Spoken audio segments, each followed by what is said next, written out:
뭘로 대답하면 좋을까요? 아멘 하시면 다시 한번 큰 소리로 해봅니다. 우리 주님 부활하셨습니다. 할렐루야. 네. 우리 주님 부활하신 거룩한 부활주일 아침입니다. 우리가 살아가면서 죽음에 대해서 생각을 많이 하게 됩니다. 여러분들, 우리가 죽은 뒤에 어떻게 될까요? 라고 물으면 많은 분들이 자신이 없어집니다. 우리 사도신경으로 자주 고백하죠. 사도신경 제일 끝에 나옵니다. 몸의 부활과 영생을 믿습니다. 아멘. 이게 너무 짧은가 봐요. 그러니까 사람들이 이 부분에 관해서 자신이 없나 봐요. 그래서 이게 사도신경만 신앙 고백이 아니라 우리 교단이 채택한 웨스트민스터 신앙 고백이라는 교리문이 있습니다. 굉장히 길어요. 그 중에 32장에 사람의 사후 상태와 부활에 관하여라는 항목에 이 죽음과 부활에 관하여 우리의 고백문이 이렇게 적혀 있습니다. 조금 길지만 여러분 함께 들어보셨으면 좋겠습니다. 첫째, 사람의 육체는 죽은 후에 티끌로 돌아가서 썩어버린다. 그러나 그들의 영혼은 죽거나 자는 것이 아니라 죽지 않는 생을 가지며 죽은 후에는 그것을 주신 하나님께로 돌아간다. 거기서 그들은 빛과 영광 가운데서 하나님의 얼굴을 보며 그들의 육신이 완전히 구속되기를 기다린다. 사악한 자의 영혼은 지옥에 던지운다. 거기서 그들은 고통과 어두움 가운데서 대심판의 날을 기다리고 있다. 성경은 육신이 죽은 후에 영혼이 갈 장소로서 이 두 가지 외에 아무것도 가르쳐주지 않는다. 2. 마지막 날에 살아남아 있는 자는 죽지 않고 변화될 것이다. 모든 죽은 자들은 전과 같은 몸으로 부활할 것이다. 이 부활체는 질적으로 전과 다를 것이나 영혼은 이 육체와 하나가 되어서 영원토록 계속될 것이다. 마지막 3. 불의한 자들의 육체는 그리스도의 힘으로 굴욕을 당하기 위하여 부활한다. 의로운 자들의 몸은 그리스도의 영으로 말미암아 영광을 얻기 위하여 부활해서 그리스도 자신의 영광스러운 몸과 동일하게 된다 라고 고백을 합니다. 우리의 마지막은 분명 정해져 있습니다. 그 마지막을 여러분들은 어떻게 맞이하겠습니까? 이것을 우리는 기억하기 위하여 부활절마다 부활 감사 예배를 드리는 것입니다. 얼마 전에 노예 시찰의 목사님들이 모임이 있어서 갔더니 이 목사님들이 점심 먹기 전에 영화를 한 편 보자고 하시면서 영화를 예매를 하셨더라고요. 그래서 갔더니 요새 천만 영화 파묘를 보자고 하더라고요. 저는 귀신 영화를 안 봅니다. 제 영성 생활에도 도움이 안 되고 별로 좋아하질 않아요. 그래서 저는 안 보고 밖에 커피숍에 있겠습니다 했더니 저 말고도 한 3-4분 정도가 같이 안 보겠다고 밖에 나와 있었어요. 다른 목사님들은 들어가서 보셨고요. 뭐 이걸 보는 건 아무 문제 없는 겁니다. 취향의 차이니까요. 그런데 거기 있는 분들 중에 한 분이 이 영화를 이미 봐서 안 봤다는 거예요. 그러면서 갑자기 앉자마자 여기 있는 분들 영화 안 보실 거죠? 그러더니 영화가 2시간이잖아요. 2시간 내내 영화 얘기를 해주는 거예요. 영화를 한 편 앉아서 다 봤어요. 그러면서 이 영화가 어떻게 끝난다고 스포일러까지 다 해주시는 거예요. 여러분, 스포일러가 뭐예요? 영화 내용을 유출하는 겁니다. 결말을. 예를 들면 무슨 영화를 보는데 주인공이 마지막에 죽어요. 죽을지 말지 막 재밌게 보는다. 누가 뒤에서 갑자기 주인공 마지막에 죽는다! 그래 버리면 어때요? 김이 다 빠지지요. 영화가 재미없어져요. 영화 같은 건 그렇게 끝을 알고 보면 아무 재미가 없어요. 그런데요, 우리 인생은 영화가 아니에요. 그런데도 사람들은 마치 영화처럼 살려고 합니다. 끝을 모르는 사람들처럼 미친 듯이 인생을 살아갑니다. 자신들의 인생의 끝에 무엇이 있는지 알지 못하는 것처럼 같지만 저와 여러분들은 알고 있습니다. 뭐가 있어요? 천길 낭떠러지, 죽음, 지옥이 기다리고 있습니다. 우리는 알고 있는데 저들은 그렇지 않다고 부정하며 모른 척 인생을 마치 기차처럼 미친 듯이 질주하며 살아갑니다. 사랑하는 여러분, 어떻게 해야겠습니까? 우리는 예수님의 십자가를 통해, 십자가의 죽음과 부활을 통해 이 길의 끝을 알고 있습니다.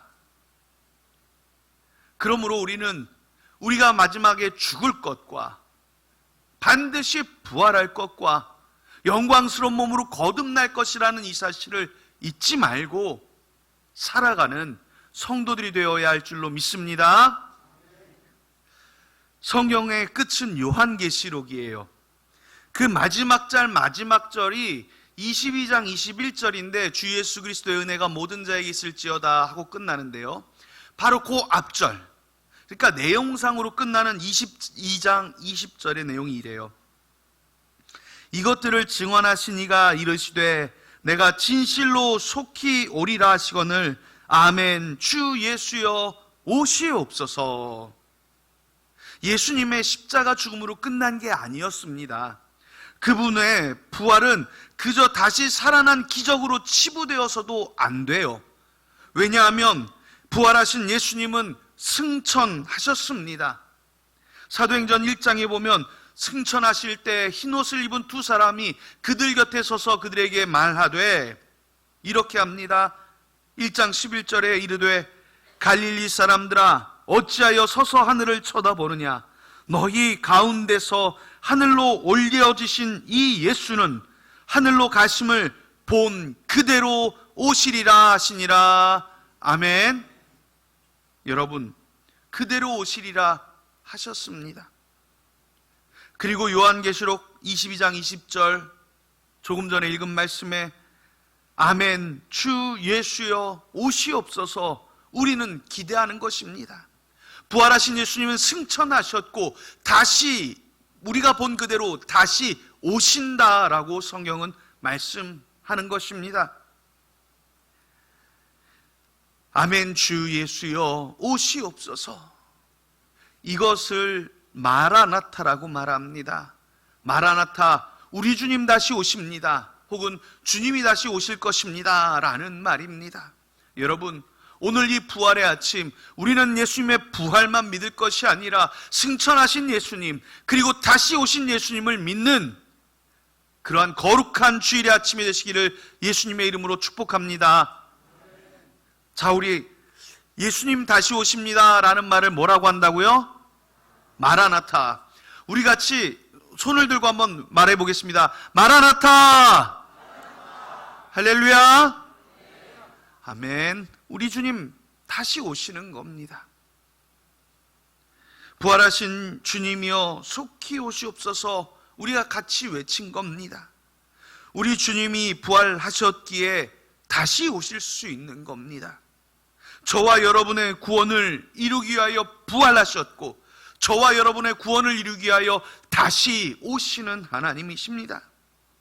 그러므로 우리가 주님의 부활뿐 아니라 다시 오시는 하나님을 마음에 새기고 평생 이 부활과 구원을 기억하는 복받은 성도들이 되시기를 예수님의 이름으로 축복합니다. 마지막으로 오늘 본문의 막달라 마리아는 두 제자에게 한 번, 그리고 다른 제자들에게 또 한 번, 두 번의 소식을 전합니다. 다른 성경에는 3명의 여인, 2명의 여인 이렇게 나와 있는데 오늘 본문에는 막달라 마리아만 대표적으로 언급되어 있어요. 이 여인이 예수님께 참 사랑을 받았거든요. 누가복음 8장 2절에 이런 표현이 있습니다. 또한 악귀를 쫓아내심과 병 고침을 받은 어떤 여자들 곧 7 귀신이 나간 자 막달라인이라 하는 마리아라고 이 여인을 소개합니다. 7 귀신이 쫓겨나는 큰 기적을 체험받았기에 이 여인이 예수님을 많이 사랑했던 것 같아요. 그래서 부활에 이른 새벽 누구보다 먼저 예수님을 찾았습니다. 그 시체가 없어진 것을 보고 제자들에게 전했고 또한 부활하신 예수님을 누구보다 처음 만났으며 예수님의 부활의 소식을 다시 제자들에게 전하는 영광을 얻게 됩니다. 사랑하는 여러분, 부활의 주님을 만난 막달라 마리아처럼 우리도 부활의 주님을 만났습니다. 그렇다면 우리도 부활의 주님을 전한 막달라 마리아처럼 부활의 주님을 전파해야 할 것입니다. 성경에 보면 제자들도 주님의 부활의 소식을 잘 안 믿어요. 그러면 제자들마저 그랬는데 오늘날 여러분들이 전한다고 누가 얼마나 아이고 그래요 하고 그렇구나 하고 딱 믿겠어요? 그렇지 않아요. 안 그럴 겁니다. 하지만 우리는 막달라 마리아처럼 그들이 믿건 믿지 않건 전해야 될 사명을 받은 사람들입니다. 사실 증인이 된다는 건 참 귀찮은 일입니다. 여러분, 경찰서에 증언하는 것 누가 오라 그러면 그거 귀찮아서 안 가려고 그러잖아요. 법정에 나가게 된다면 보복이 두렵기도 합니다. 또 이웃과의 관계 때문에 진실을 덮어버릴 때도 있습니다. 증인이 된다는 게 얼마나 어려운 일입니까? 예수님의 제자들은 이 증인의 삶을 살다가 12명 모두가 순교했습니다. 지금도 예수님의 부활의 증인으로 살려 한다면 무수한 고난과 고통을 감내해야 하는 시대입니다. 용기가 필요합니다. 그러나 여러분, 이것은 우리가 받은 사명입니다. 다시 말하자면 여러분들이 살아가야 할 이유입니다. 돈 벌려고 살아가시는 것 아닙니다. 그냥 숨이 붙어 있어서 사는 것도 아닙니다. 자식 때문에 못 죽는다는 핑계 대지 마십시오. 자녀 키우려고 사는 것 아닙니다. 디레페카파, 공중의 새를 키우시는 하나님이 여러분들의 자녀를 키우지 않으시겠습니까? 여러분들이 키운다고 생각하시면 착각입니다. 우리가 받은 사명, 우리 인생의 목적, 우리 인생의 이유는 단 하나입니다. 예수 그리스도의 부활과 그의 다시 오심을 증거하는 증인의 삶입니다. 오늘 본문 18절 기억하세요. 막달라 마리아가 가서 제자들에게 내가 주를 보았다 하고 또 주께서 자기에게 이렇게 말씀하셨다 이르니라. 아멘. 어둠 속에서 만난 예수님을 막달라 마리아는 구체적으로 전했습니다. 용감하게 전파합니다. 오늘도 저와 여러분들은 저와 막달라 마리아와 같은 사명을 받은 사람들입니다. 부활의 증인이 되어 세상 끝날까지 주님께서 주신 말씀과 내가 드리는 신앙의 고백을 가슴에 품고 살아야 하는 것입니다. 전파해야 하는 것입니다. 다시 한번 기억하십시오. 이것들을 증언하신 이가 이르시되 내가 진실로 속히 오리라 하시거늘 아멘. 주 예수여 오시옵소서. 주님 다시 오실 때 여러분들의 믿음을 보일 수 있는 부활의 증인으로 살아가는 성도들이 되시기를 예수님의 이름으로 축복합니다. 기도하겠습니다. 하나님 은혜를 감사합니다. 오늘도 사랑하는 주의 성도들이 거룩한 부활의 아침, 이 부활의 기쁨에 참여하고자 주의 전에 모였습니다. 우리 주님의 부활하심을 감사하며 모였사오니 이 시간도 주님 역사하사 주님의 부활의 기쁨이, 부활의 소망이, 부활의 능력이 성도들의 마음에 임재하여 주시옵소서. 가득 차고 넘치게 하여 주시옵소서. 오늘도 주의 부활을 믿고 살아가는 성도들의 삶에 하늘의 신령한 복과 땅의 기름진 복으로 채워주시며 아버지의 놀라운 은혜와 능력과 기적으로 채워주시기를 예수님의 이름으로 기도하옵나이다.